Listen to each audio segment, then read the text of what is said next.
আজকে সকালবেলা বেশ ভালোই ঠান্ডা পড়েছে। এখন আমি দেখলাম ফোনে 13 ডিগ্রি টেম্পারেচার। তো আমি এক সময় হিমাচলে গেছিলাম, হিমাচল প্রদেশে। ওখানে গিয়ে আমি সর্বোচ্চ মানে -4 ডিগ্রি টেম্পারেচার পেয়েছিলাম, বরফ পড়ছিল। তাতে আমাদের হাল পুরো খারাপ হয়ে গেছিল, মানে এত ঠান্ডা।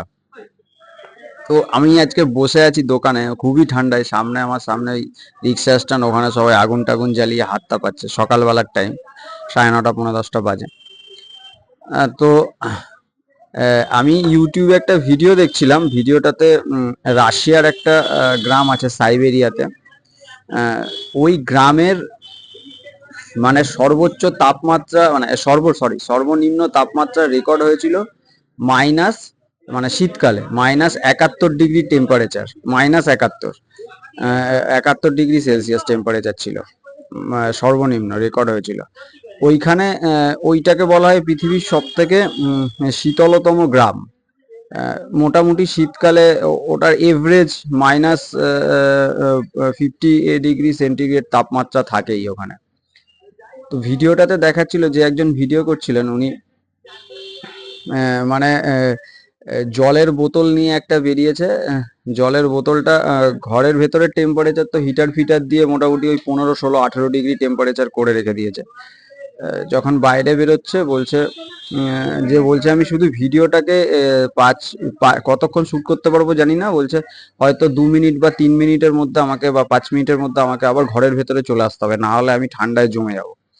মানে এতই ঠান্ডা। তো ওই ইউটিউবার বাইরে যখন বেরিয়েছে তখন দেখছে যে তখন সন্ধ্যাবেলা মতো হবে টাইমটা।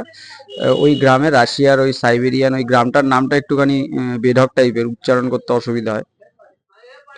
তো দেখাচ্ছে যে মোটামুটি 45 না 49 ডিগ্রি মাইনাস চলে গেছে তাপমাত্রা। তো ওইখানে ওই ব্যক্তি একটা জলের বোতল নিয়ে বেরিয়েছে, ঘরের ভেতরে মানে তরল অবস্থায় ছিল, বেরোনোর সঙ্গে সঙ্গে জমে গেছে। মানে এত ঠান্ডা, মানে দেখাচ্ছে উনি বেরোনোর সঙ্গে সঙ্গে জমে গেছে বোতলটা। আর ওখানে যারা ওই মানে ব্যবসা করছে, মানে রাস্তায় দাঁড়িয়ে আছে ব্যবসা করছে, তো একটা মহিলা কিছু একটা সবজি ফবজি যাই হোক কিছু বেচছে, তো বিক্রি করছে। তো ওই মহিলাটা কে ইন্টারভিউ নিচ্ছে, যে উনি মোটামুটি 16টা পোশাক পরে আছে, মানে রোগা পাতলা একটা মহিলা, বয়স্ক মহিলা, মানে মোটা হয়ে গিয়ে ফুলে গেছে পুরো, এত পোশাক পরে আছে উনি। 16টা পোশাক পরে আছে, এতই ঠান্ডা ওখানে। আর বলছে গাড়িগুলো যেগুলো গাড়ি তো মানে যেগুলো বেরোচ্ছে রাস্তায়, সেই গাড়িগুলো হচ্ছে গিয়ে ধরুন কোনো সুপার মার্কেটে খাবার দাবার আনতে যাচ্ছে, বা মানে খুব প্রয়োজন ছাড়া তো কেউ বেরোয় না ওই সময়, মানে শীতকালে সাইবেরিয়ান ওই গ্রামটাতে।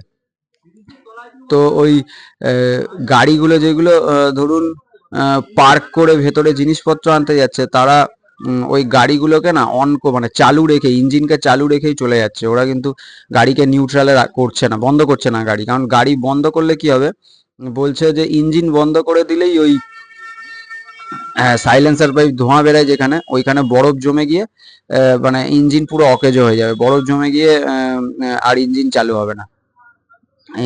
এরকম একটা পরিস্থিতি। ওই জন্য ওখানে মানুষ সবসময় গাড়ি কোথাও গেলে গাড়ি চালিয়ে রেখে দিয়েই যায়, যাতে ইঞ্জিন বন্ধ না করলেই তো মানে জমে বরফ হয়ে যাবে। বলছে যে একটা লোক এরকম গাড়ি বন্ধ করে ভুল করে চলে গেছিল, এসে দেখে গাড়ি পুরো মানে জমে গেছে। গাড়ির ইঞ্জিন ফিঞ্জিন চালু তো হওয়ার তো কোনো মানে, সাইলেন্সার পাইপের ভেতরে ভেতরে পুরো একদম বরফ ফরফ জমে গেছে। তো বলছে যে 3 মাস ধরে ওই গাড়িটা ওখানেই পড়েছিল। মানে 3 মাস পরে যখন ঠান্ডা উইন্টার সিজন যায়, আস্তে আস্তে করে একটুখানি মানে গরম পড়ে, তখন আস্তে আস্তে করে যখন গরম পড়ে তখনই আপনি ওই গাড়ি মানে ওখান থেকে নিয়ে যেতে পারবেন। তার আগে ওই গাড়ি ওইখানেই ফেলে রেখে দিয়ে আপনাকে চলে যেতে হবে, অকেজো হয়ে যাবে গাড়ি। তো 3 মাস পরে যখন এসে দেখছে যে গাড়িটা মানে গাড়িটা পর্যবেক্ষণ করছে, দেখছে গাড়িটা পুরো 12টা বেজে গেছে, 3 মাস ধরে পড়ে থাকতে থাকতে ওখানে। মানে শীতকালের পরে যখন বসন্তকাল আসে বা গরমকাল আসে, গরমকালেও ওখানে -11 -10 এরকম টেম্পারেচার থাকে ওখানে। মানে ঠান্ডা, এতটাই বেশি ঠান্ডা। এই জন্য আমরা শুনি যে সাইবেরিয়ান পাখিগুলো উড়ে আমাদের দেশে শীতকালে, প্রচন্ড শীতে এই কারণেই ওরা চলে আসে, এত ঠান্ডা সহ্য করতে পারে না। এই ভিডিওটা, ছোট্ট একটা ভিডিওটা বানালাম। সেদিন ভিডিওটা দেখছিলাম ইউটিউবে, ভালো লাগলো তাই জন্য শেয়ার করলাম। ধন্যবাদ।